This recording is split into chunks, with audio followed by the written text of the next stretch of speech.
3 days into the silent treatment, Derek, my fiancé and CEO, greenlit his assistant's pitch for a self-driving road trip. He expected me to flip, like always. I didn't. A month later, he came back and saw it. I wasn't the same. He backed Molly, stole my project, and thought I'd explode. I didn't. I just helped her draft the proposal. He trashed everything I built just so she could snag her year-end bonus. I didn't fight back, took the blame, took the hit. Molly was all smug. See? Told you. You can't go at Yara head-on. Give her the silent treatment. She folds. She's scared of losing you. That's why she's playing nice. Derek ate it up, called her smart. Then he pulled me aside, offered a raise, a promotion, even a fancy wedding. First time he'd ever brought it up. But he missed one detail. He'd already signed off on my resignation while he was off playing Road Trip King. And I'd already dumped him. That was it. Clean cut. Nothing left. Yara, Mr. Cromwell needs this proposal ASAP. Sorry to bug you, but finish it before you head out. Molly Leach, Derek's assistant, dropped a fat stack of papers on my desk, all chipper like we were besties. I took them. Got it. She wasn't done. Still smiling, she threw in, Mr. Cromwell and I have a client meeting later. Just leave the docs on his desk. Oh, and tidy up his office before you go. Then she strutted off like she owned the floor, heels clicking, mood sky high. Around me, the office fell quiet. My coworkers shot me that awkward look, half pity, half helpless. Everyone knew Derek Cromwell, CEO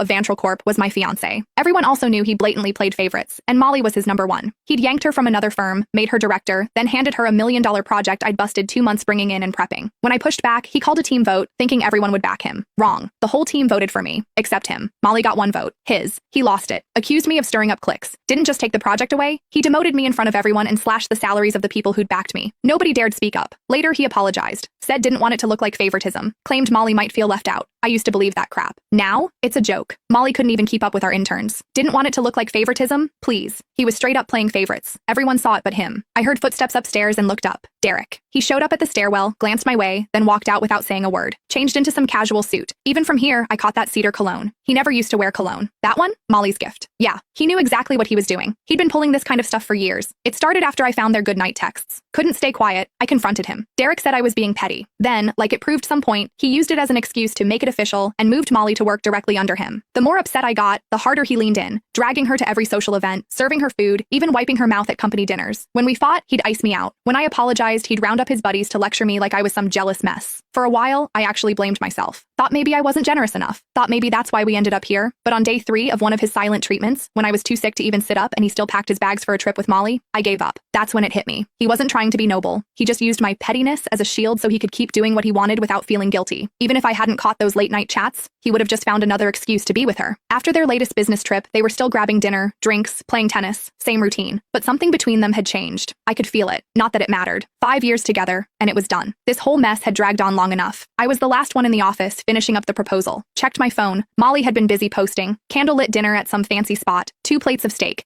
Derek, all polished and perfect, cutting hers for her. Caption,